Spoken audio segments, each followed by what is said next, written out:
বর্ষাকালের মেঘ মেঘ ওয়েদার খুব সুন্দর লাগে, বেশ ভালোই লাগে। কিন্তু কি বলো তো, আমাদের এই যে চারদিকে গাছপালা আছে, ছাওয়া আছে, আর এত ভিজে ভিজে হয়ে থাকে, আর তার সঙ্গে ঝোঁকের একবারে মানে আর কি শেষ নেই। ভয়ও লাগছে, এই যে যাচ্ছি লেবুগুলো সব পড়ে যাচ্ছে, পেকে পেকে তুললেও নষ্ট, আবার পড়ে থাকলে সেইগুলো মানে কুড়িয়ে নিয়ে এলে সেইগুলোই খাওয়া হয়। তো চলো তো ওদেরকে দেখাবো লেবুগুলো কীভাবে পেকেছে। আর আমার খুব ভয় লাগছে, ঝোঁককে আমি ভীষণ ভয় পাই। ঝোঁক যদি একবার দেখতে পাই আর আমি সেখানে নাই। চলো দেখাই।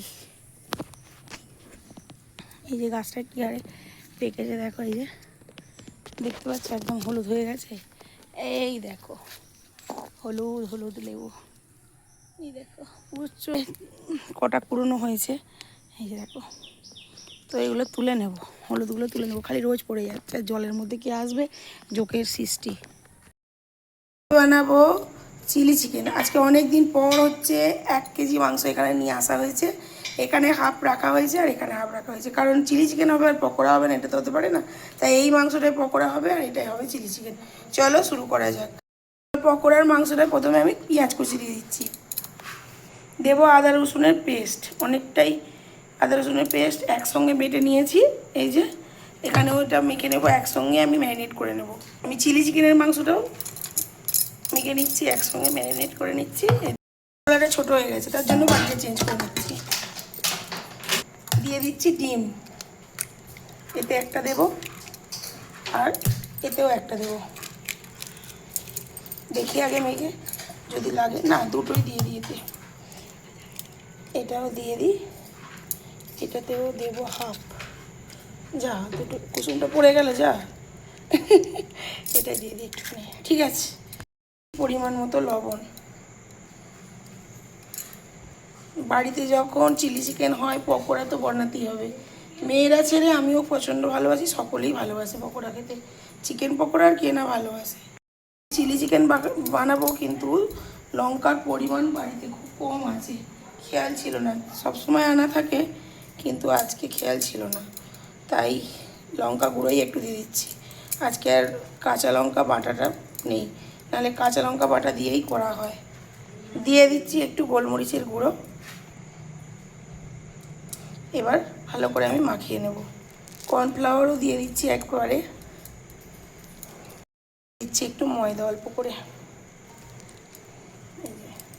সমস্ত কিছু একসঙ্গে মেখে নেবো। আমি বাপু হাতে করেই মাখাই, কে কিসে মাখাই জানি না, তবে আমার হাতে করে না মাখলে বেশ পোষায় না, ভালো করে মনে হয় যেন মিশে যায় না। হাতে করে মাখছি তো কী হয়েছে, হাত তো পরিষ্কার, এতে তো কোনো নোংরা নেই।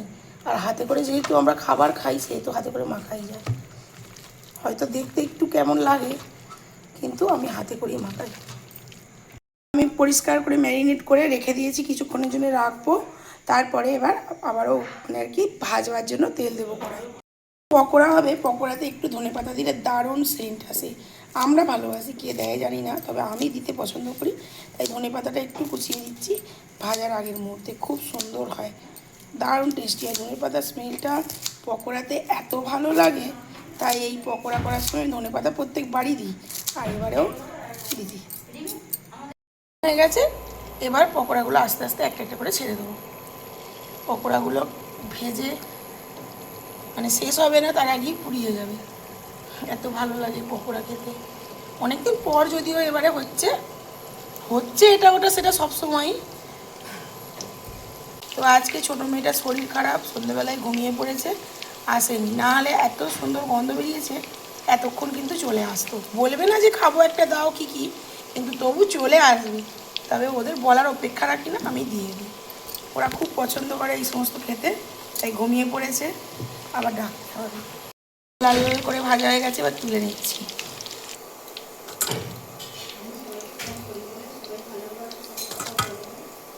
আরও কয়েকটা আছে, সেগুলোও ভেজে নিচ্ছি। বড় মেয়েটা চিলি চিকেন খুব একটা পছন্দ করে না, ও ভালোবাসে পকোড়া। এই পকোড়া দিয়ে শসা পেঁয়াজ কুচিয়ে রোল করে রুটি খাবে। আর ছোটো মেয়ে চিলি চিকেন খুব ভালোবাসে, তার সঙ্গে যদি ফ্রাইড রাইস হয় তার সঙ্গে আরও ভালো। ছোটো মেয়েটা হচ্ছে একদম আমার মতো, আমি যেরকম খেতে ভালোবাসি চিলি চিকেনের সঙ্গে রাইস, ও ঠিক ওই রকম খায়। কিন্তু চিলি চিকেন আবার আমার ভাসুর খেতে পছন্দ একদম করে না। চিলি চিকেন করলে বলে মাংস নষ্ট হয়ে যায়, টক। একদম পছন্দ করে না। পকোড়াও কিছুটা করে রাখছি, যার যেটা পছন্দ সে সেটা খাবে। সবাই মিলে থাকলে পকোড়াটাই বেশি খাওয়া হয়, তবে সব সময় তো আর সবাই থাকে না, আবার ইচ্ছাও করে খেতে। এখন শ্রাবণ মাস চলছে, যেহেতু দাদা কাজ করে যেখানে, ট্রেনের চাপের জন্য রবিবারেও ছুটি দেয় না। রবিবারে কাজ হয়ে যায়, সোমবারে ছুটি দেয়।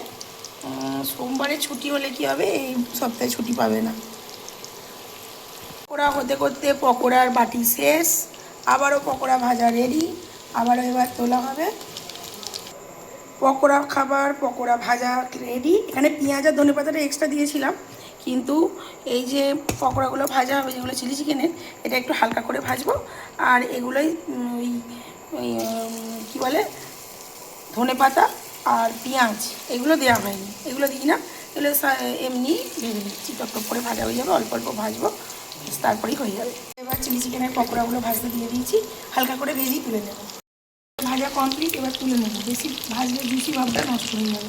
এর ভেতরে যে একটা জুসি ভাব থাকে, শক্ত শক্ত হয়ে যায়। যেহেতু চিলি চিকেন করা হবে, তাই একটু নরম করে ভাজছি। ভাজা হয়ে গেছে, এবার আমি একটু মশলা দিয়ে দিচ্ছি। এখানে রসুন বাটা আছে, একটু সামান্য রসুন বাটা দিয়ে দিলাম।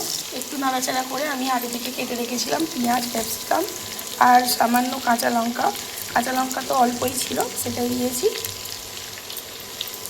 এবার একটু নাড়াচাড়া করে নেবো, খুব একটা বেশি ভাজা ভাজা করবো না, অল্প একটু নাড়াচাড়া করে নেবো লবণ দিয়ে।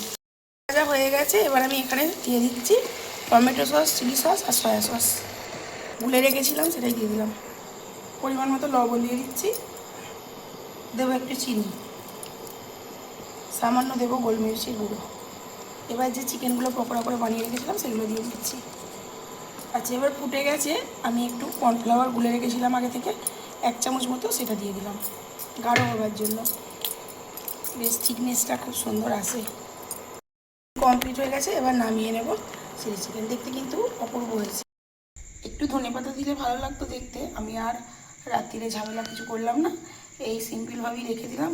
পেঁয়াজ পাতা, ধনেপাতা এগুলো দিলে আরও সুন্দর দেখতে হয় বা টেস্ট হয়। তো চলো এখনকার মতো টাটা, আবার ফিরে আসবো নতুন একটা ব্লগের সঙ্গে। ততক্ষণ সকলে সুস্থ থেকো, ভালো থেকো।